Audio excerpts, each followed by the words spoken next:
All right, I got breaking news. I got the most exciting shit ever for you. Guess what? What? I was let go from my job. Yeah! I was let go, but it's gonna be okay. Like Let go. I was let It's go. like- They're like, we thought about it, and we're gonna open our grip on you and let you go. But it's a good deal because, as you know, that opens up time for gaming that like you never had. When you get older, Adam, I'm not sure if you know this, but as we get older, vacations are like rare, and then they're with your family, so you're like even holidays. Really fun. Holidays are what? A list of things to do. Cook this, talk to this person that you'd never want to see, like, and you're like obligated to see them. But when you have these gaps of like, hey, you get to be unemployed and on the couch for like X amount of days, this doesn't happen anymore. Like it's retirement, and it's just periods of being laid off. These are our few remaining joys in life. You know what I'm saying? Mega Dads Live is a mature-rated podcast. It's for the Mega Dads, the Mega Moms, but not the Mega Kids. So put on those earmuffs and let's go!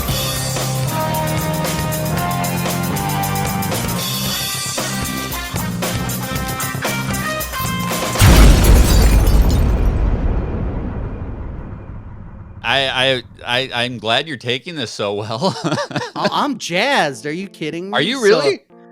Well, now I am, yeah, because I'm thinking about all the gaming possibilities. Now it's sunk in that you are. It's summer. School has been let out. It's summertime. Well, so my buddy, he similar thing happened to him, and you know what? I'm like, let me get you a game. Let me hook you up with some credit, and he ended up playing Persona 5 through rolled credits. Oh, he was laid off for a long time then. No, he well, when you're just, job searching and then having a lot of time, I think he did in a couple weeks. He beat the game. Holy shit.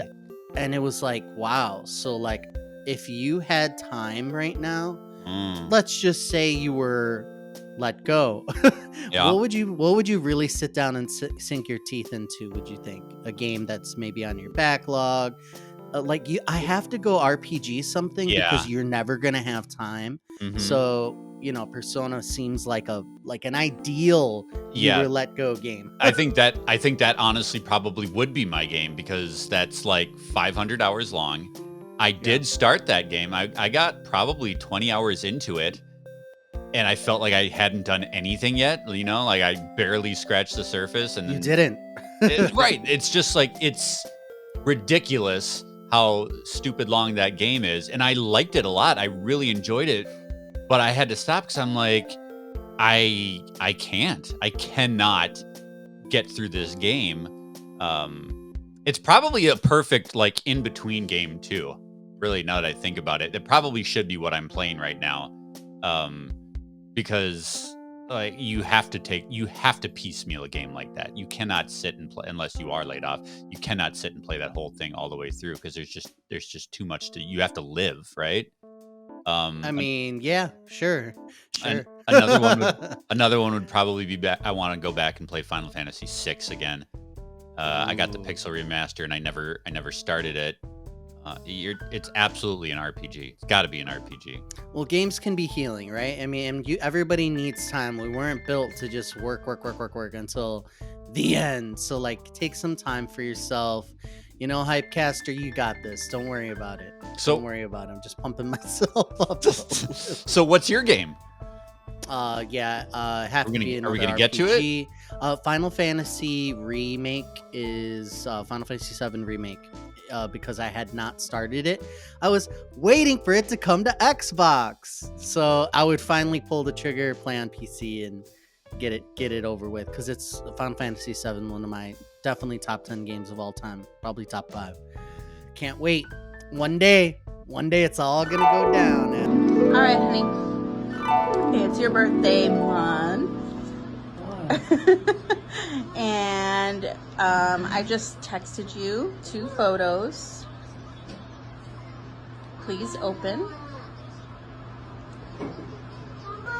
I was just decided that was the game I was going to play. Oh my god.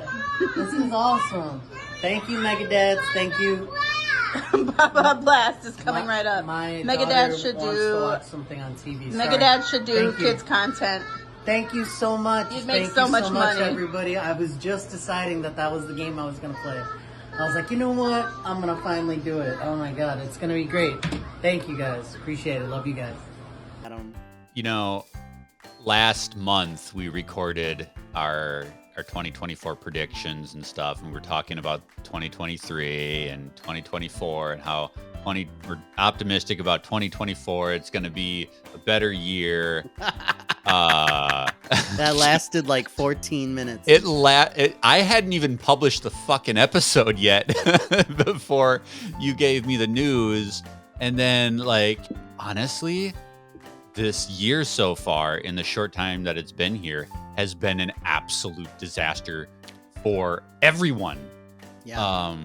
I got COVID. My mother broke her back. Yeah. My Sex daughter is hard. my daughter's upstairs right now with a positive COVID test.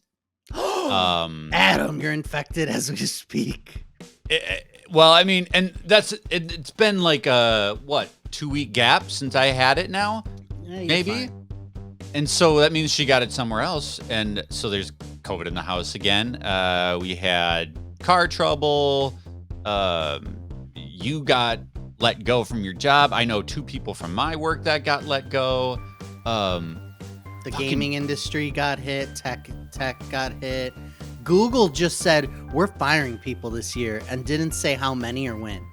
Who does that? They Google? did that. Yeah. They did that. They're I'm- like, wow, that hurts. I'm hoping that like it's front loaded. All the bullshit. Yeah, is get it out of the way. front loaded because It's like that first piece of poop. It's the hardest to like. Boop. Mega Dad's being super positive. So yeah, I don't know. It's not been great so far, but maybe we should do our super positives. Mega Dad's being super positive. Let's just do it. Let's try to cleanse. Let's turn the corner on the first 14 minutes of 2024. That was a disaster. Is there? Do you have one? Oh yeah, of Okay, course all right, I let's do. go. So my daughter is like the cutest thing in the world. She's 3, gonna be 4 in March, and she learns by like seeing on things on YouTube and stuff, like things that kids I don't remember learning about for like quite a while. So she picked up ballet, like real moves. So like there'll be all these people who make a lot during the pandemic. They would do like kid shows and like teach kids numbers, sing them songs, keep them occupied, and do educational stuff. And there's all these creators on YouTube that are out there doing this type of thing. There's like things like Blippi that's just like, hey, he's into like jet skiing and like. Is Blippi still around? Thing. Yeah, Blippi's huge. My We saw son was- Blippi live. You bullshit! You saw Blippi yeah. live? BLI. Was it actual Blippi, or was it like no? It was like knockoff one of Blippi? No, it was a knockoff Blippi, and the voice wasn't exactly right. It was just like, but she cried, like seeing Michael Jackson on stage in the 80s when girls would Yeah. just like cry, it's Michael. She was like that, crying, it's Blippi, and her it was like underwear at crazy. Blippi?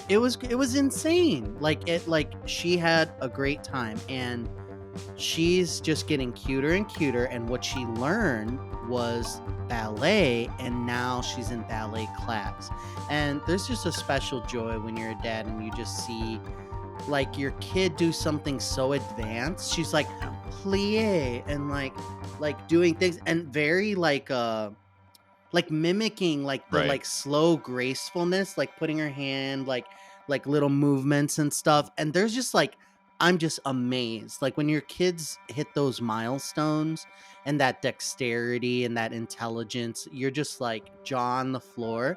Yeah. And that's a super positive for me, because like this is the type of stuff I never really thought about with being a dad. I was like, this is gonna be hard, this is gonna be stressful. Like obviously there's joys, but this is like an unexpected type of joy. Like I was like, wow, insane. Does your son do like ballet or like anything like El- that? Well, he's a black belt, right? Elliot's in karate, There we go. and yeah. he's been in it for so long that it's kind of like, I don't know if he's just like not digging it anymore, or if he's just getting older and lazy, and to that point where he like, I don't care. Oh, You know? oh wow. I don't know if that he's too cool for it. sucks. He still goes, but he doesn't seem as into it. But Nora, we got her gymnastics lessons Ooh, for yes. Christmas. That was her Christmas gift. Is she's wanted to be in gymnastics forever. So it's the same kind of thing. She does the form, that she Yeah. sees on TV or sees on YouTube or T-pose. whatever, has no idea why you do it, but like every time she does like a half a cartwheel, she does the stance, and I hear ya. it's hilarious. You're exactly right. They mimic, they take what they see and they copy it, and so she's happier than a pig in shit doing gymnastics, and it's cool. You're right. It is. It's totally cool. I never got to do any of that kind of stuff when I was a kid. No sports, no like, hey, here's a ball, throw it. I mean, so my experience with doing sports was my mom signed me up for baseball, and I went to one baseball tryout, and everybody laughed at me, and then the No. coach was like, "Yeah, he's gonna have to go down to like the pee-wee. He's just not there yet." And I was like, "Fuck it, I'm out. Peace." Wow. Yeah. So you're not a real big sports. I'm not a person. very athletic gentleman, No, are you kidding Up me? until that point, my baseball experience was like NES, Bo Jackson Oh. baseball. Hit A at the right time was about all I Got it. had. So, So you're not really into sports. That's okay. It's not for everybody. I like them. I just can't do them. I do something special once a year for my birthday. My birthday's next week. Every year, I go to the casino and I gamble a little bit. do? That's my tradition. It's my vice. I like roulette. I think I have an addictive personality with things. Like if something's just could really get the hooks in me like that. Uh-huh. So that's why I really try to limit. So like once a year for my birthday, and then like if it's someone else's birthday, they'll be like, "Hey, let's go." So I'd say I typically go like max 3 times, maybe 3 or 4 a year. Really? But it's a tradition. So we go. I always kind of like lose a little bit of money, and actually won $300 something yesterday, which is cool. No way. Yeah, my Holy sister's very lucky. She's like pointing out like numbers. She's like, I'm really feeling 32. I'm really feeling whatever. And she's like hitting like, you only roll the ball a few times in the game of roulette, and because there's so many people placing money and coming in just fat stacks of cash like on different things, and there's a lot of activity at our casino. So you don't really get to a lot of chances throughout an hour period or two to win. So I would say of like the 12 rolls, she won 7, which was like Wow. unheard of. Like actually like on the number, or like if we did like a third of the board, you could do that. It was really good and it was fun. Do you have any traditions you do for your birthday, Oh, man. or any vice you let yourself dip into only once or twice a year? Oh my God. Well, it's not the casino, because I am notoriously unlucky. I know. I I know, Adam. I'm looking at you, man. You look like a slice of American cheese, man. I'm sorry. Is it the light coming in? Uh-huh. I look super pale. Oh no, you're just that type of individual. It's your yeah, okay. complexion. I've gone to the casino with other people, and I just lose my ass. Like, the best experience I ever had at a casino was I saw George Carlin perform You're kidding at me. a casino. AI George Carlin? The Before I Died George Carlin. Oh, alive George Yeah, Carlin? alive George Free Carlin. I saw AI? him, and it was great. He Awesome. came to Minnesota. I went to see him, and then I got incredible food poisoning from the buffet. So don't eat at a casino, bro. it's I mean- icky. It's icky. I don't really have a routine, because as I've aged out, we talked about gift giving and all that stuff. Like the birthday party just kind of becomes like whatever the kids want to do, you know? So you don't really, it's your birthday, so we're going out to a place like you want to eat. A lot of people kind of do that. Like we go out to Yeah. eat for my birthday. Yeah, but I also don't really like going out much. He's like, for my birthday, I want to sit right here and have everyone shut the hell up. You're not far off. I tell my wife, I'm like, all I want is like for there to be no arguing today. That's a win for me. Like that's a holiday. Like if there's not an argument or like the kids don't scream at each other, that's a win. So usually my birthday is in August, so like I'll like to grill, we'll just stay home and we'll grill out, maybe have a fire in the backyard. I'm the kind of guy that when people say, "What's your plan for the weekend?" I say, "I hope nothing." Because legit, that's what I like, is to not have to do something and not plan to do something. So that's the way it's a really lame answer, but I mean, I get it. Yeah. Some people are like that, and then you have those people who are like, well, like I like to like clean my house, like on the opposite end of the spectrum. Like I want to build something in the garage and get like all full of sawdust and sweat. Like certain people, that's what they want to do, like if they have a chance. But I like relaxing too. Good job, Adam. I respect that. That's good. No vices for Adam. He's clean cut. I wanted to talk about our 3 most anticipated games of the year. 2024 it's got a lot to live up to. Last year was huge. Last year, even the year before, huge. We've had consecutive years of just amazing, amazing games, one after the other, after the other, after the other. And this year feels a little differently. Like I feel like the front end of the year is kind of loaded with definites, but as Nintendo is ramping down, going up to the Switch 2, we don't know what's on the horizon. PlayStation hasn't announced a hell of a lot, so like we're expecting a huge state of play from them. I would hope about what's going to come out later this year, because we really don't know a lot. So this year feels kind of ambiguous, right? Do you agree with that? I feel like it's gonna catch us by surprise. There's from Xbox, there's still a lot of in the pipeline that should have come out, a year or two ago. And I'm surprised. So much has fallen by the wayside. On the Nintendo front, I kept expecting Silk Song to release. There is so much that should be coming. Yeah. But it's all a mystery. And yeah, I just feel like it will end up being packed. Because I would say there's at least 5-10 heavy hitters releasing this year. And there's more to come, because the fall isn't even like filled out. So it's going to be a banger. I'm not sure about, of all time. I don't think we know yet. But it's definitely packed. There are things to play.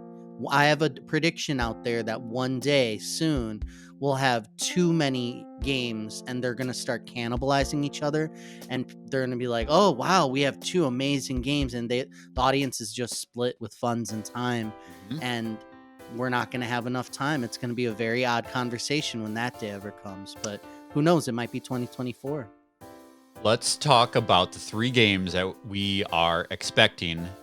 Either they're confirmed as a date, or they're confirmed as a year, and it's something that we know is coming this year, and we're really hyped about. The first game for mine is probably the most obvious, Silent Hill 2. I've been waiting for more Silent Hill forever. PlayStation released a video earlier last month, indicating all the games that are coming out for the year. And surprisingly, 2 games were in there that I was surprised by. One was the Metal Gear game, because I didn't know that they had put a release date on that at all. And the other is Silent Hill 2, which means that game's coming sometime this year. So that's one of my most anticipated games. It's one of my favorite games of all time. It's getting a remake from Bloober Team, which I love Bloober Team games. So this is a big one for me. This is a big deal. I don't know if it's going to be a huge hit. Silent Hill's been dead for so long. Like, I don't know that there's a big market for Silent Hill to come back, but Konami's trying, and they're trying with like their most popular installment in the franchise. So that's the first one for me. What do you got? Yeah, that one's gonna be good. There's so much potential when they do these remakes of like classic games that sometimes they put that spin, right, where things get even better. They reinvent it for the modern age. So Yep. interesting. Capcom helped develop Dragon's Dogma way back in the day. It got a revitalization in Dark Arisen, which was like an advanced version, like plus. And then now they're coming out with, finally, years later, Dragon's Dogma 2. The whole pitch of this game is it's a fantasy action RPG, but the two things it did incredibly well was create an environment, like an open world for you to explore. And when nighttime came, it was truly dark. So when you would be exploring and you walk away from like the castle area across the rolling hills into like a cave or something like that, you'd have a lamp on you, and you need that lamp. So the visuals of just finding a creature in the dark and then fighting that creature amongst like your lamplight, fantastic. And then the second thing it did is, whether we notice it or not, in games when you do like a sword swing and then it makes contact, a lot of times there's like a flash of light or color, and very rarely does like a blade go into something. Nowadays we have like dismemberment, where if you Yeah. shoot or cut, there will be a limb coming off, or like entrails inside of an enemy, all sorts of weird stuff like that. Way back in the day, when they had this game in Dragon's Dogma, 2013 was Dark Arisen, you climb up the back of big enemies with knives, get up there, and then start stabbing it in the face. So the contact between your character and the control you have and the enemy was like unheard of. And this applied to everything. Like if you did a like spell and it pushed, or something came out of the sky and like destroyed something, things would like move around. There was a lot of interactivity with like what you do and the enemies, and it was ahead of its time in a lot of ideas, and it's coming back. Dragon's Dogma 2 action RPG, baby. Capcom's on a roll. So Capcom is on a roll. I love trust them. I love seeing how successful Capcom has been over like the last decade, because they had such a dry period. You know, they became Konami almost, where they all but disappeared, and now they are just, everything is just hitting so well for them. Yep. Super cool. You know what? Now that I look at my list, they are literally all remakes. This next one is Tomb Raider Trilogy Remastered. This is actually coming out very soon. Coming out on Valentine's Day. The classic Tomb Raider is so special to me. It is a game series that I really enjoyed playing with my mother. My mother is a huge Tomb Raider fan, and we played that original Tomb Raider over the holidays. I got it for Christmas, and I have such great memories of playing that with her. And they are remastering the original trilogy. Obviously, there's been like 3 sets of Tomb Raider trilogies, right? The original one, which came out on like Sega Saturn and PlayStation 1, which is this trilogy here. And then there was the Legend trilogy, Legend and Anniversary and Underworld, which released on the PlayStation 2 and Xbox 360. I think Xbox and Xbox 360. And then, of course, the Survivor trilogy, which, you know, we just got not that long ago. But this original Tomb Raider it's campy, it's summer blockbuster action. You're dual wielding Uzis and fighting dinosaurs and globetrotting for treasure. I'm very curious to see how the second and the third game hold up. I've played the original one multiple times, and I know it top to bottom. But I only played through Tomb Raider 2 and Tomb Raider 3 once. So I'm interested to see how these hold up and what improvements they've made. They've made changes to the graphics, obviously. They've given it, you have a choice between modern controls or the old tank controls, because it controlled like a Resident Evil game, like an old Resident Evil game where you would, you know, point Lara the which way you wanted to go and then hold up to go. If you hit back, she would do like a little hop backwards. But Oh, now yeah. they're gonna give it the modern controls, or you can play with the old tank controls. So it's still gonna feel very old, right? Because it was built on this grid based system where it was almost like a chessboard. The environment was squares. It was very ergonomic, I guess, in that way. So it's gonna feel like an old game, but I like that. I like going back to these old games and having them put just enough of a polish on it where it's fun and accessible, but it still feels like the old experience. So I'm really excited for that. That comes out on all platforms very, very soon. $29.99 and 10% off if you pre-purchase. So Priced that's right. really good for three games. The high frame rate, and from what I'm seeing in like the little trailer, is like really impressive. The graphics, they didn't overdo it. Right. Is what I'm seeing here. It still looks old, but Yeah. it looks better. The way that I've heard it described recently is it looks the way that you remember it, which are like our minds like kind of upgrade it, like our to see what it looks like now. It's a difference, and it's just enough, not too much. I love it. So my next most anticipated game of 2024, Metaphor ReFantazio. So I don't even know what this is. So Metaphor ReFantazio is has some creators from the Persona, from Atlas series, who are responsible for Persona. And what we have is it's from developers of Persona 3, 4, and 5, and it's a Persona in the fantasy realm. So with all the Persona games, you typically have like a half where you're in modern day, and then you have like a fantastical element where you become like a superhero, and you have this alternate reality, a shadow above or underneath the school and town and regular day job life. There's a underworld full of monsters where you have magic and summons and things like that. So there's this duality. They've gotten away from that in this game, and they say, let's get the style of the Persona games with a medieval fantasy twist. Oh, cool. So we're talking castles, dragons, a lot of interesting races and creatures and magic and all of that. And then they're gonna go with a slightly different like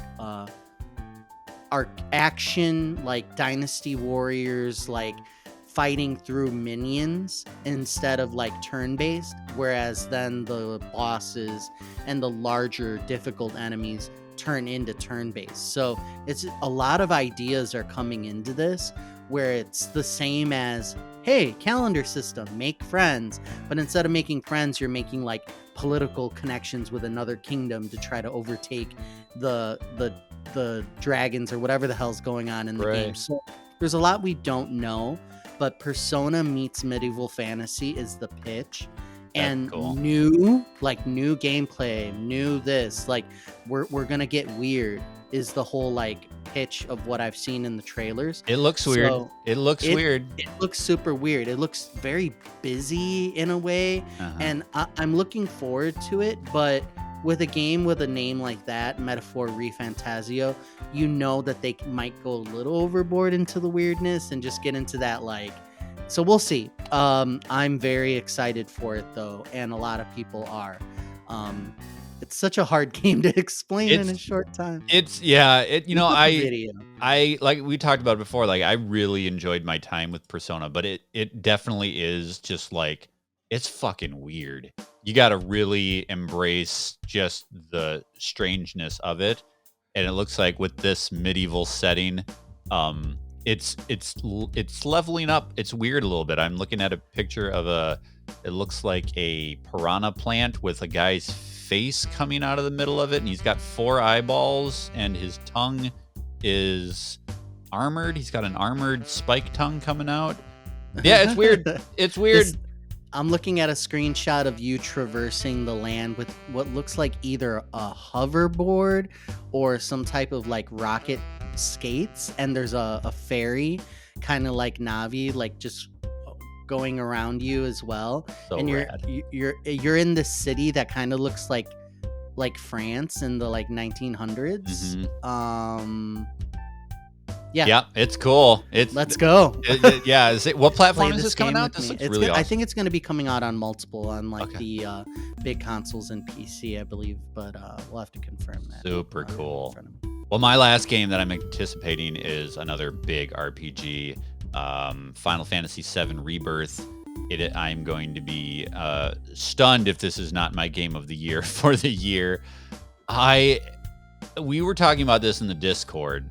I honestly, thinking about this game and the anticipation that I have for this particular installment, not just this project, but this particular installment is going to be revisiting one of the most iconic scenes in video game history. Yeah. And the hype that I have for that is off the charts. This project, I don't want to talk too much about it because like the Final Fantasy VII remake project it's not what you think. It is what you think, and it's not what you think. Like there's a lot of twists in there, and there's a lot of unexpectedness with playing through these games. And so building up to this pivotal moment, Square has a huge opportunity to piss a lot of people off or make a lot of people extremely happy, or both, right? I mean, it's a needle that they need to thread, and I think they did so with remake. Remake was like everything that I wanted it to be and more.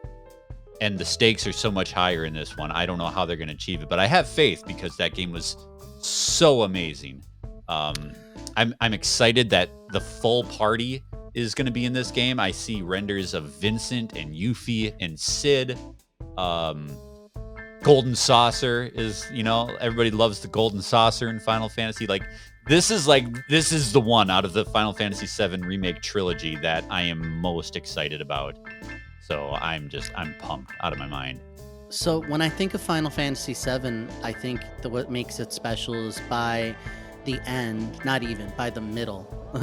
The first third, you're already invested in the characters. You have, love interest. You have a care for, Barrett and his child, basically. You have an enemy to hate. All these emotions. Would you say, because I haven't played it, Final Fantasy VII Remake, does it accomplish that by the end of that game? Are you invested in the characters again? Yes, absolutely. And a big part Really? of that is obviously a lot of people like you and I are carrying a lot of that into the game, right? And what Final Fantasy Remake did so well is they took like the first 5 hours of the game and they made it a 30 to 40 hour experience. So they give you so much more of all the characters, and they amplify it with incredible voice acting and directing and storytelling. They just expand on everything that made you fall in love with those characters. Plus, you're already carrying that expectation, and they do a great job of sidestepping a lot of that expectation to give you something new, which makes the experience familiar and unexpected, and just like they absolutely nailed it. Like I want you to play this game so bad. It's so good for somebody who has a lot of love for Final Fantasy VII. I've already played through Remake twice, and I'm probably going to try to squeeze in another one before Rebirth comes out. It's a great project, and I don't know how Square has pulled this off so well, but they really have. That's exciting. So my final most anticipated game of 2024, it's quite honestly probably like a tie between like Avowed, some anime MMOs, like a bunch of things that I've seen recently. But I think what still probably takes the cake, because it's coming so soon, is Grand Blue Fantasy Relink. So this is an action RPG that is coming soon.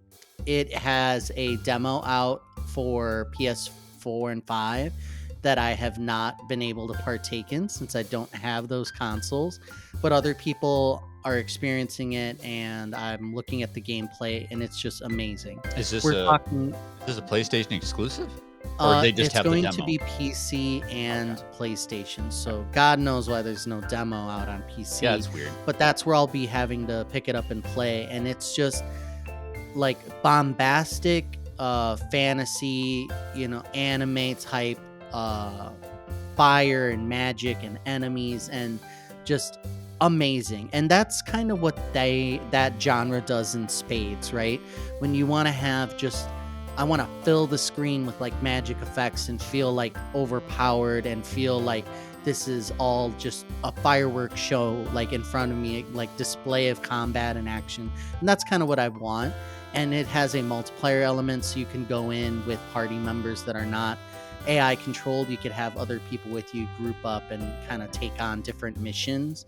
And it seems to be right up my alley and coming soon. So Grand Blue, this Grand Blue thing is not something that I'm familiar with myself, but it's an anime. It also has different spin-off games of different types. There was just a 2D fighting game, or no, it might be a 2D, 3D fighting game, but there are different games in the Grand Blue whole universe of games, and this is one that's coming out soon in the action space. So that's kind of up my alley. It is stunning.